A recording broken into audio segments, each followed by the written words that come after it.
Bienvenue sur Les Voix de la Photo, le podcast des entrepreneurs et des acteurs de la photographie. Je suis Marine Lefort, sa fondatrice. C'est en partant du principe que la lumière est souvent faite sur les photographes et rarement sur tous les professionnels de ce milieu qui œuvrent dans l'ombre que j'ai décidé de créer ce podcast. Celui-ci donne la parole aux personnalités qui travaillent autour de la photographie, ayant pour objectif de changer les schémas classiques de leur secteur. Leurs témoignages ont pour but de nous inspirer dans nos vies en nous dévoilant leurs stratégies, leurs problématiques pour innover et se développer. J'espère qu'il vous inspirera pour vos projets.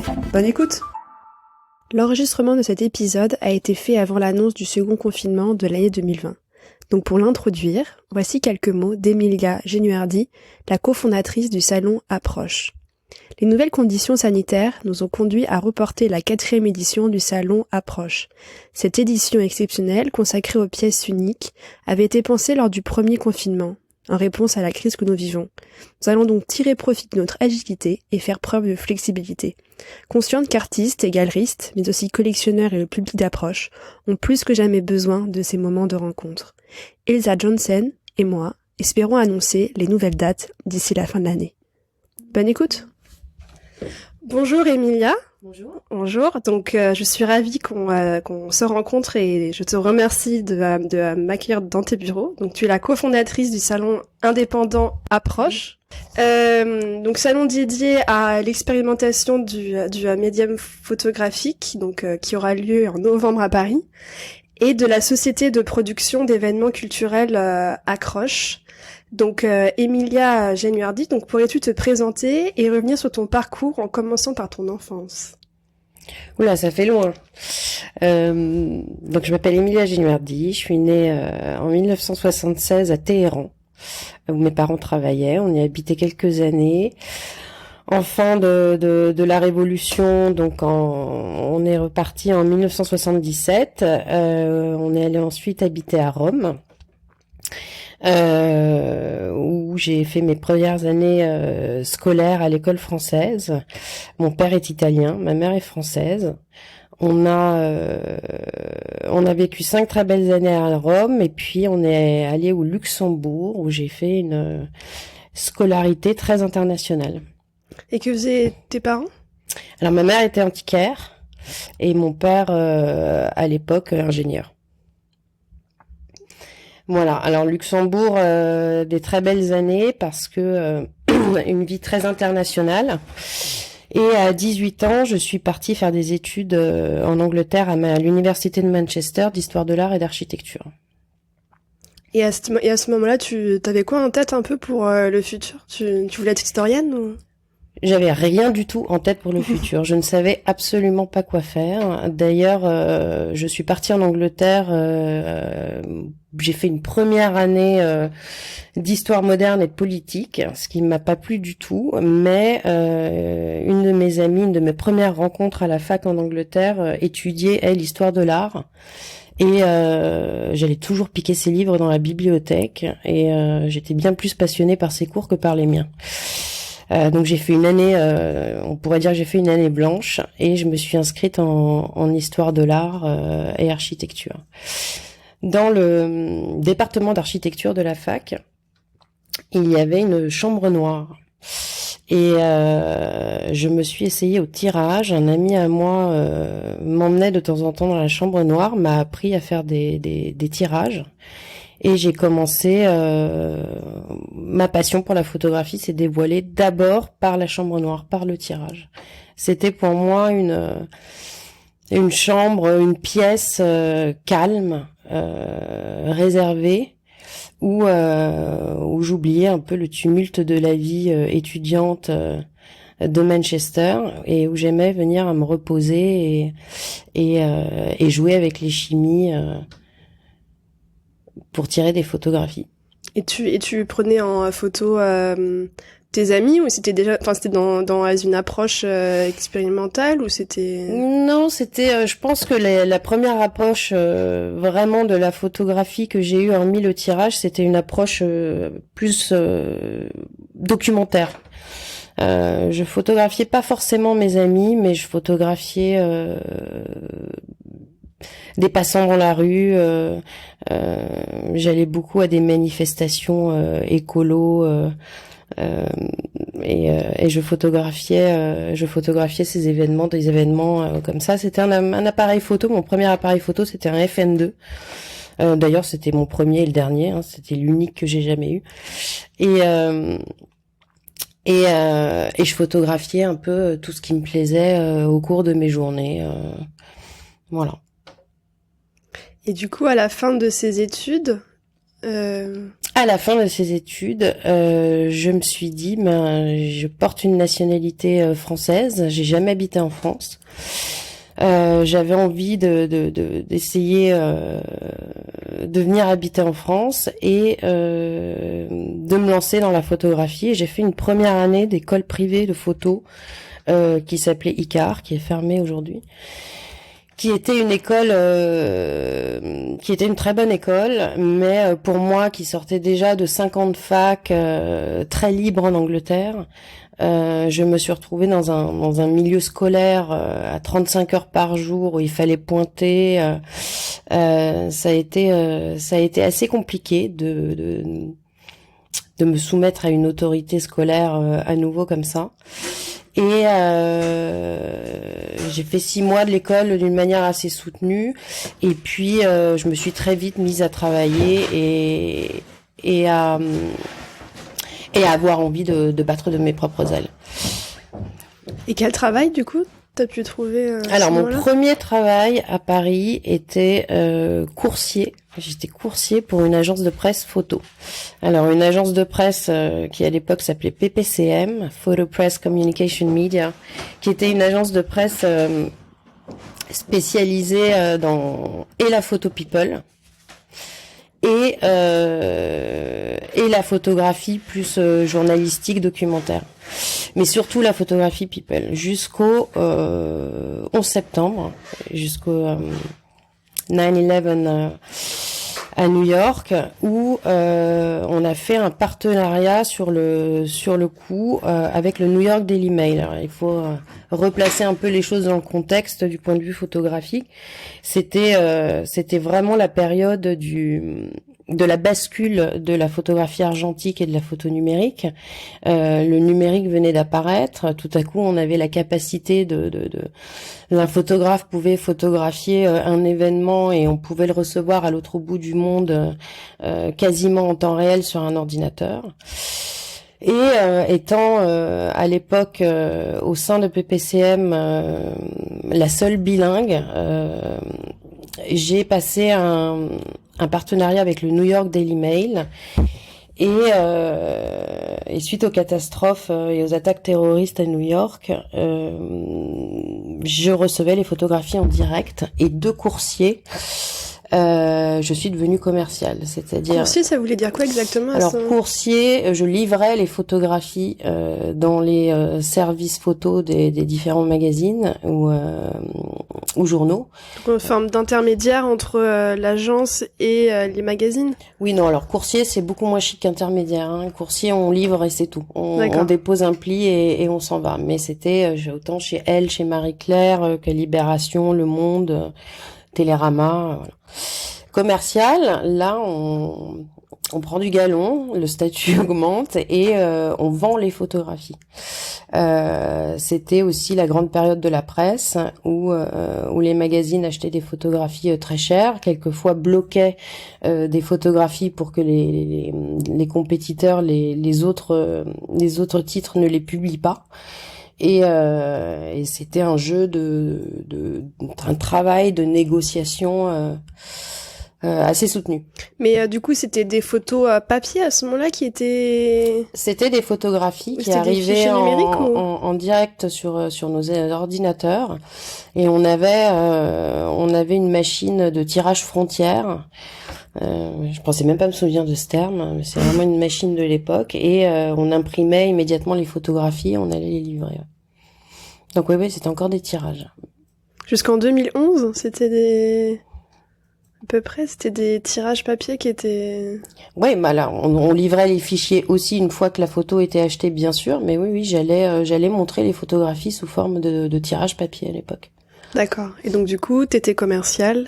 J'étais commerciale. Ça a été une grande époque, un peu glauque aussi, hein, faut l'avouer. Et je me suis vite prise au jeu de lire les quotidiens, en tout cas la presse en général, de manière retournée, c'est-à-dire d'inspecter tous les crédits photographiques de toutes les photos qui étaient publiées.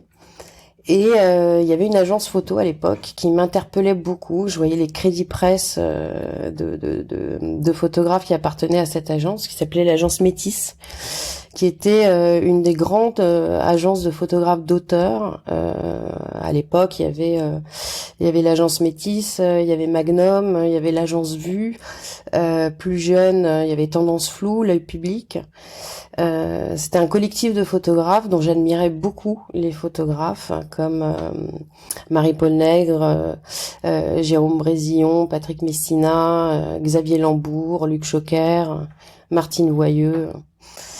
Et voilà, j'ai commencé, je me suis dit un beau matin, bon maintenant ça suffit, la photo de presse, la photo people et la photo de news. J'ai envie de vendre des belles photos, de passer ma journée à regarder des belles photos. Et je suis allée frapper aux portes de l'agence Métis. À l'époque, leur agent s'appelait Frédéric Rossi. Et il était secondé par Séverine Morel à la production. Et je suis allée frapper à leur porte et je leur ai dit, voilà, je m'appelle Emilia Génuardi, voilà mon parcours, je voudrais travailler pour vous. En tout cas, au sein de l'agence. Ils m'ont gentiment répondu qu'ils ne cherchaient personne. Et j'y suis retournée la semaine d'après. J'ai dit bonjour, je voudrais travailler pour vous. Non, on a besoin de personne. Bref, je les ai eus à l'usure. Et ça a été une belle histoire, en tout cas avec Frédéric Rossier et Séverine Morel, d'à peu près 10 ans. Et qu'est-ce que tu faisais là-bas chez eux? J'ai commencé autant qu'assistante de production. Et puis agent presse.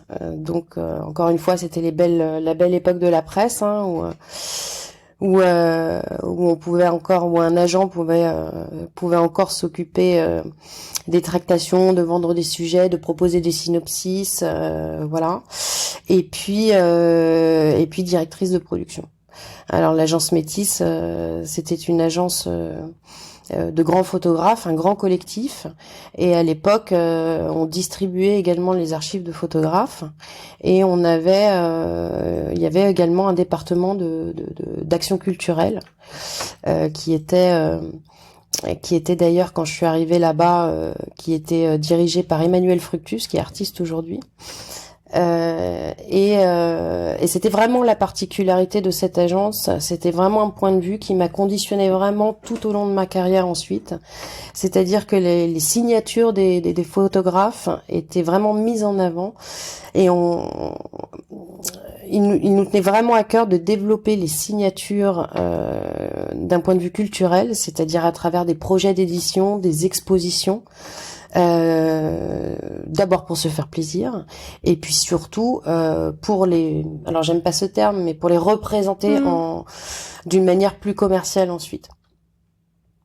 Donc du coup à ce moment-là, t'étais quand même plutôt du côté production, mais t'avais quand même un œil sur le côté oui, livre d'édition. Oui, bien sûr, parce que quand on fait de la production ou quand on est agent, on présente les travaux des photographes que l'on représente.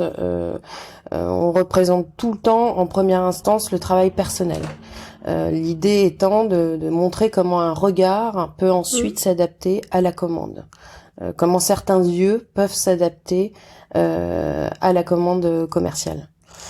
Donc c'était tous mes rendez-vous commerciaux étaient dans un premier temps à base de travaux personnels, de livres et d'expositions que j'expliquais pour ensuite pouvoir parler du travail commercial, la manière dont le photographe s'adaptait en commercial. Et pourquoi tu n'es pas resté? Il y a eu alors l'agence Métis a fermé. Puis avec Frédéric Rossi et Séverine Morel, on est parti. Oula, je me souviens pas très bien de la chronologie, mais je pense On est parti ensuite chez Hachette Philippaki. Ensuite, on est parti avec la plupart des photographes que l'on représentait d'ailleurs, au sein de l'agence Rafo, qui est une autre grande agence de photographie d'auteur. Voilà, l'agence Rafo a été ensuite rachetée et Frédéric Rossi a décidé à l'époque de monter sa propre agence de représentation spécialisée plus dans la communication institutionnelle, et on a travaillé encore quelques années ensemble. D'accord. Et du coup, à la suite j'ai décidé de changer de vie. Un enfant, puis 2 enfants, et je me suis dit, voilà, je veux retourner à reconversion professionnelle, mais aussi une réflexion autour de qu'est-ce qui importe vraiment, quels étaient j'avais envie de retourner vraiment à ce que je préférais dans la photographie, ce que je voulais vraiment défendre, et je suis devenue directrice artistique dans une galerie spécialisée en photographie qui s'appelle la Galerie Madé, qui existe toujours. Qui est basée rue Mazarine à Paris, et pour laquelle on a monté avec Madé, le directeur, tout un pôle d'artistes et une exposition tous les mois et demi, avec un vrai programme basé autour de la création contemporaine, spécialisée en photographie, et on a commencé à participer à des foires en France et à l'étranger. Et c'était donc ligne éditoriale de la galerie était vraiment contemporain, photographie contemporaine, ou il y avait aussi un peu un mix avec la photographie documentaire.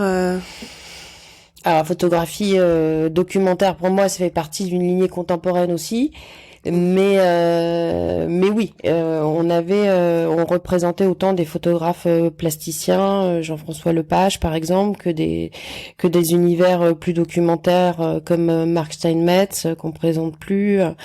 On avait vraiment une programmation assez éclectique, peu d'artistes, une dizaine au maximum, mais qu'on soignait beaucoup, et quelquefois des artistes invités. À force de faire les foires, je me suis très vite rendu compte que ces dernières étaient vraiment nécessaires au modèle économique annuel d'une galerie, que finalement au sein des foires on faisait beaucoup de rencontres, et que ces rencontres initiaient des ventes qui devenaient vraiment partie intégrale d'un modèle économique. Aussi, je me suis vite rendu compte que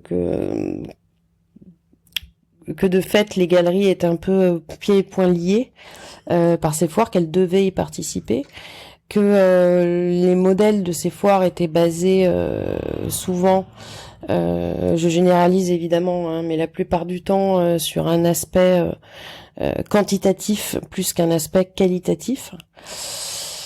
Et puis un modèle pas forcément impartial, parce que pour participer à une foire, il faut proposer un accrochage, proposer une sélection d'artistes au sein d'un comité qui est composé de directeurs d'autres galeries. Donc forcément, il peut y avoir des hicks dans les raisonnements. Et j'ai très vite voulu m'amuser à... Enfin, je me suis dit, mais il devrait forcément y avoir un autre modèle de vendre, un modèle avec un vrai projet curatorial, dans lequel on pourrait prendre tous les risques.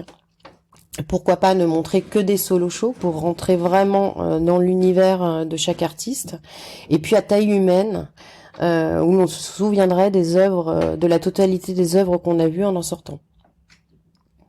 De là est né Approche. Et comment t'as fait pour... est-ce que l'idée du coup est venue suite à toute cette réflexion, mais comment t'as fait pour commencer, de façon très concrète, comment t'as fait? Est-ce que c'était au début avec les artistes de la Galerie Madé? Est-ce que c'était avec des amis, en tout cas des personnes que tu connaissais déjà, des artistes que tu connaissais déjà? Financièrement, comment ça s'est passé? Voilà, donc un peu revenir en détail sur la première édition. Alors l'idée est venue après plusieurs discussions avec Sophie Rivière. Sophie Rivière, à l'époque, avait une galerie qui s'appelait la galerie Rivière-Févelet, qu'elle co-dirigeait avec Benoît Févelet, une galerie spécialisée dans la photographie contemporaine. Et Sophie aussi participait à des foires. Elle avait une programmation qui me plaisait bien. Je fréquentais sa galerie. Et puis c'est vrai que cette idée est venue vraiment un soir dans un café au bord d'un comptoir. Créons notre propre salon. L'idée d'approche aussi est de rassembler deux milieux. En France, c'est quelque chose qui m'a vraiment toujours beaucoup surpris, c'est que la photographie est représentée par deux milieux qui ne se côtoient pas forcément, qui n'ont pas les mêmes visiteurs, qui n'ont pas les mêmes collectionneurs, et pourtant un médium en commun, qui sont les galeries d'art contemporain et les galeries photo. Et je me suis toujours demandé, mais pourquoi un collectionneur en galerie photo achèterait pas dans une galerie de la photographie dans une galerie d'art contemporain et vice versa. Et pourquoi on a deux salons internationalement reconnus qui en France, qui sont la FIAC, Foire d'art contemporain, et Paris Photo en photo, et pourquoi pas un jour pour suivre ce raisonnement une foire dédiée à la sculpture.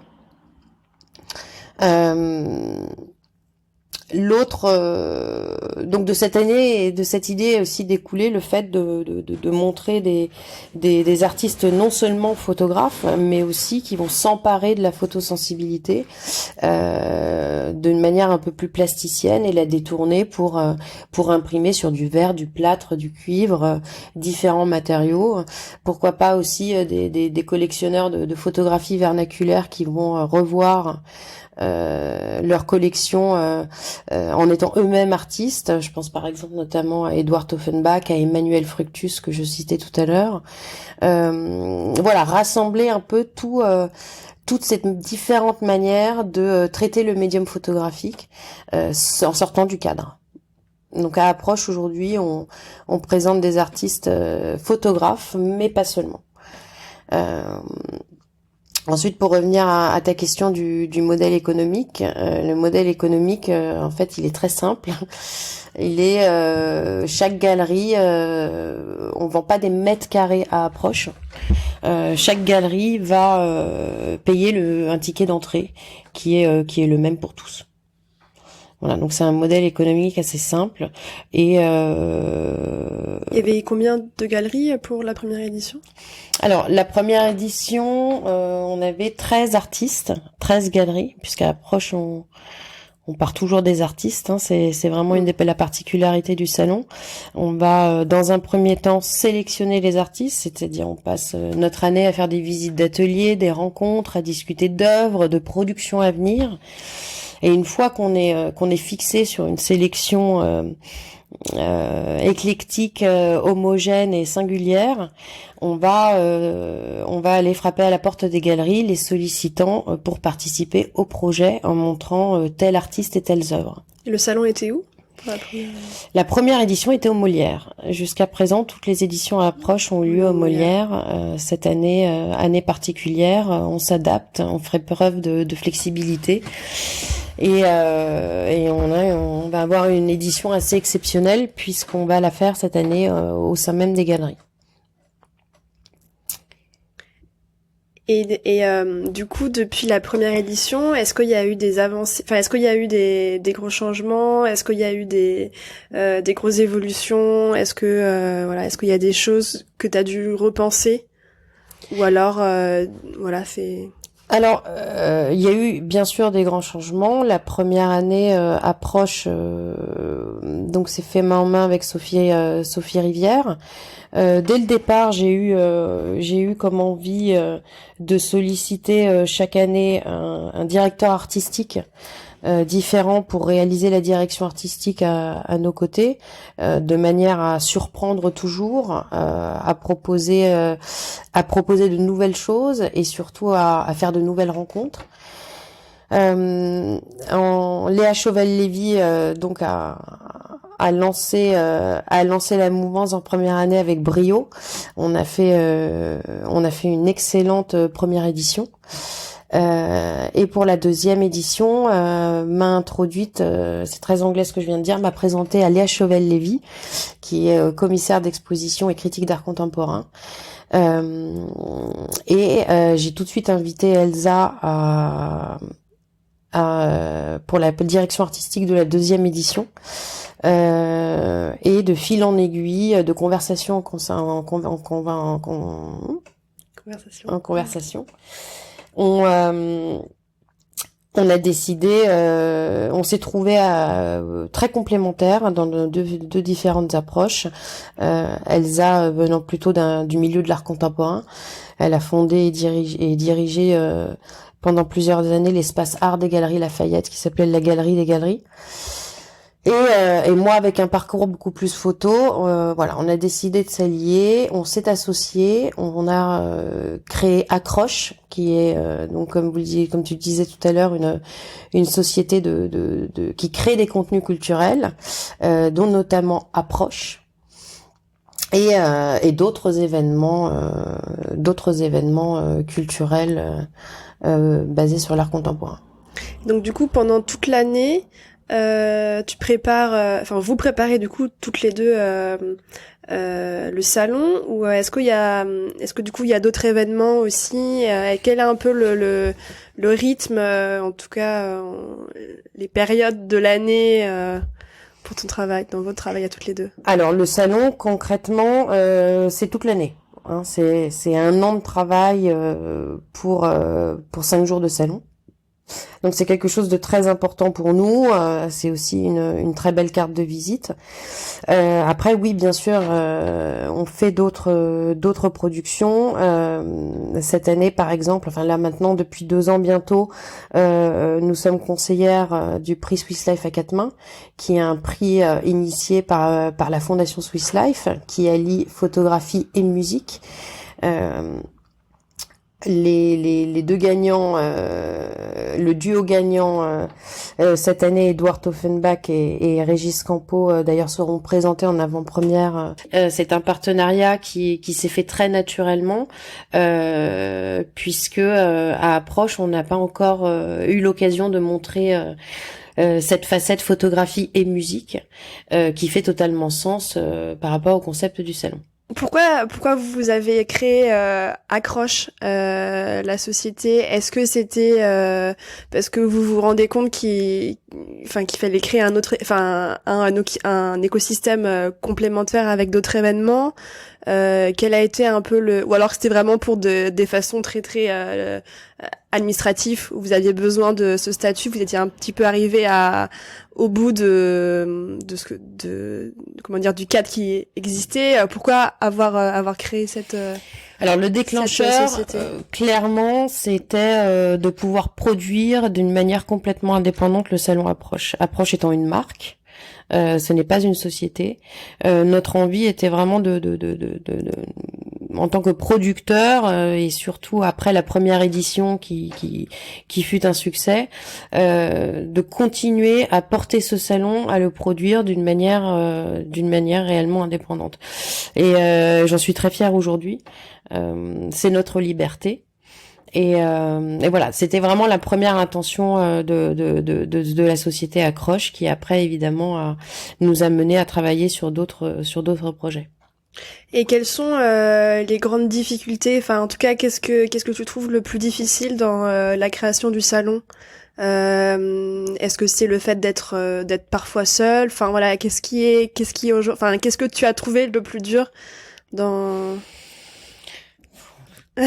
C'est compliqué de répondre à cette question parce que chaque année on se dit ça y est, on est rodé, ça va aller comme sur des roulettes, et en fait c'est à chaque fois un challenge. un challenge assez énorme, d'autant plus cette année où on a dû repenser tout un modèle étant donné les circonstances. Il est évident qu'on s'ennuie jamais et que déjà chaque année est différente à la précédente. On présente jamais les mêmes artistes. Ce sont à chaque fois des nouvelles rencontres, c'est à chaque fois un nouveau commissariat, ce sont à chaque fois des nouvelles collaborations avec des directeurs artistiques invités différents. Et du coup, voilà, chaque année, à chaque fois inédite à sa manière. Et comment tu vois l'avenir de ton salon et l'avenir des foires en général parce que là, il se passe quand même... la situation est quand même compliquée et on voit qu'il y a des tentatives qui se font de faire un petit peu du online, enfin comme ce qu'on disait tout à l'heure. Toi, par exemple, dans, je sais pas, 5 ans, enfin, en tout cas, un temps relativement long, est-ce que tu vois des tendances, est-ce que tu vois des choses qui vont devoir changer, ou est-ce que tu penses que ça va juste être une parenthèse d'un an et dans un an on va revenir sur les mêmes modèles?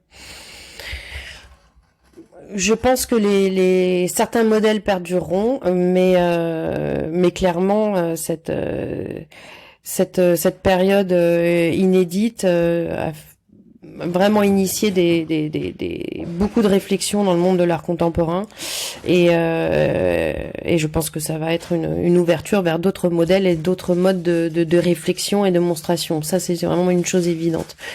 Dès le confinement, moi j'ai commencé à me poser beaucoup de questions. J'ai passé beaucoup de temps au téléphone à discuter avec les directeurs de galeries, à essayer de jauger la situation. Et de ces discussions, vraiment est ressorti quelque chose d'assez fondamental et qui finalement, moi, a toujours été un fil conducteur dans mon mode de réflexion par rapport à Approche et ce modèle que j'avais créé en 2017, qui était vraiment de discuter, de réfléchir avec finalement les acteurs qui allaient permettre au salon d'exister, c'est-à-dire les galeries. Je n'oublie jamais que les galeries sont mes principaux clients, que c'est grâce à elles que Approche existe, que c'est grâce à elles que les artistes sont montrés, collaborent et sont représentés. Et c'est grâce à elles et grâce à nos différentes discussions, d'abord que l'idée d'Approche est née dans un premier temps, et puis dans un second temps en mai, que j'ai pu élaborer ce modèle assez exceptionnel pour cette année. Alors, modèle exceptionnel pour plusieurs raisons. D'abord, comme on l'évoquait tout à l'heure, parce que Approche se déroulera cette année au sein même des galeries. 4 galeries, pour être plus précise. La galerie Papillon, Christian Berst Art Brut, la galerie C et la galerie Sator. Exceptionnel aussi parce que je trouve que c'est un joli message à faire passer aujourd'hui, en cette période de crise. Le fait que les galeries se fédèrent au sein d'un salon marchand. Je parle autant des galeries qui vont accueillir d'autres solo shows, d'autres galeries au sein de leur galerie, que celles qui finalement vont venir investir ces 4 galeries. C'est la première fois qu'un salon marchand aura lieu au sein même des galeries. Et oui, je pense que c'est vraiment un joli message de fédération à faire passer aujourd'hui aux collectionneurs. Et est-ce que tu as vu d'autres foires ou d'autres salons, ou alors des biennales en tout cas, qui avaient aussi des modèles qui t'ont inspiré comme modèle? Est-ce que t'as vu des choses intéressantes ces derniers mois, ou alors pas tellement et du coup c'est compliqué? Alors, d'abord, il y a une réelle volonté de la part des directeurs de foires de trouver des solutions, des galeristes aussi. Une des solutions a été, on le voit depuis plusieurs mois, de faire beaucoup de choses en ligne. On voit beaucoup passer, Art Basel Miami, Hong Kong, Art Bruxelles, la Frise, toutes ces foires. Photo London font des foires en ligne maintenant à travers des viewing rooms. J'ai été assez perplexe par rapport à ces viewing rooms dès le départ. Bon, sans oublier que ça nous permet quand même de participer et de voir des choses qui est quand même très important aujourd'hui. Voilà, donc à Approche, on a pris le parti pris d'avoir une présence en ligne parce que effectivement, ça va être une année particulière. Aujourd'hui, on a décidé de maintenir le salon parce que on a une assise en France, on a un réseau de collectionneurs, d'institutions, de visiteurs que l'on connaît, et j'espère viendront nous soutenir cette année.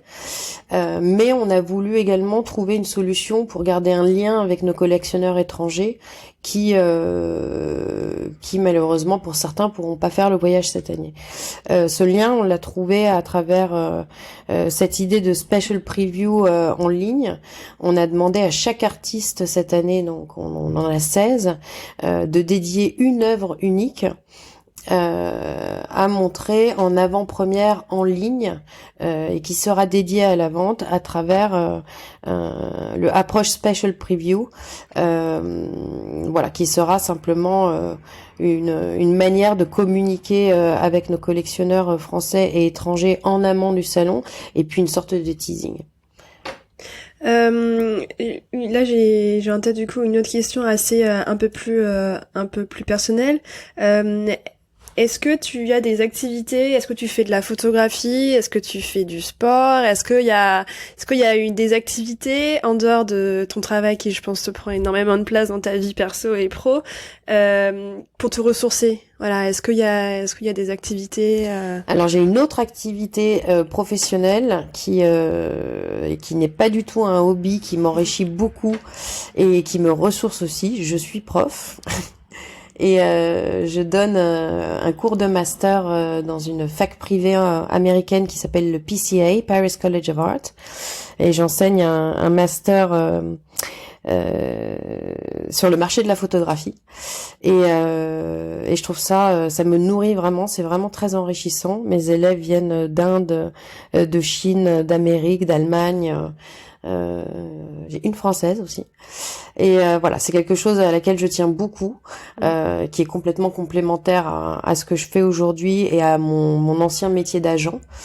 Et je donne également des formations à des photographes professionnels à travers une structure qui s'appelle Eyes in Progress, qui est dirigée par Véronique Sutra, lequel j'apprends aux photographes professionnels qui n'ont pas d'agent à établir leur cible commerciale, construire leurs outils et essayer de s'essayer au travail de commande, enfin, en tout cas de trouver des nouveaux clients, de se vendre entre guillemets. J'aime pas ce terme, mais c'est ce que je fais. Et sinon, j'ai deux choses sans lesquelles je pourrais pas vivre, je pense. Alors 3. Je vais mettre mes enfants en premier, et en 2 la littérature, et en 3 la marche. De la marche du coup en montagne ou... J'aime marcher dans la forêt, dans la nature. J'aime. C'est ma manière à moi de penser à rien, de me vider l'esprit. C'est ma méditation. D'accord, super. Est-ce que tu aurais des conseils pour des personnes qui se lancent, qui veulent lancer une foire, un salon, voilà. Est-ce que aujourd'hui, voilà, en ces temps troubles, t'aurais en tout cas des conseils, ou alors un conseil, qu'on t'aurait dit, ou alors... J'en aurais 2 majeurs, évidemment. Le premier, c'est d'inventer. C'est analyser les modèles, oui, mais surtout pas les suivre. Suivre son instinct. Et puis le deuxième, communiquer. Communiquer, c'est aussi savoir bien s'entourer, et c'est comme ça qu'on teste un peu, qu'on teste son idée surtout, et qu'on a des retours, et qui permet surtout de pouvoir évoluer, de faire évoluer son idée dans le bon sens. Je sais pas s'il y a des choses qu'on n'aurait pas abordées ou sur lesquelles tu voudrais qu'on revienne, ou Alors si peut-être que j'ai oublié quelque chose d'assez fondamental à Approche cette année, qui fait que ce sera également et surtout une année exceptionnelle. C'est que fort du succès des 3 premières éditions et également en termes de vente, on a décidé cette année de dédier le salon aux pièces uniques photographiques. Une autre manière de tisser le lien entre photographie et art contemporain. Et puis surtout, comme Approche n'est pas voué à grandir en taille, c'est un salon à taille humaine et mon souhait est vraiment qu'il reste tel. L'idée c'est d'évoluer en idée et ça c'est la nouvelle idée 2020. Super. Eh ben merci beaucoup. Merci à toi. Emilia. Merci. Au revoir. Merci d'avoir écouté Les Voix de la photo. Si l'épisode vous a plu, partagez-le autour de vous, abonnez-vous, laissez votre avis et des étoiles. Si vous voulez en savoir plus, suivez-moi sur les réseaux sociaux. Je vous invite également à me contacter pour m'indiquer les sujets ou les personnes que vous aimeriez entendre. À très vite!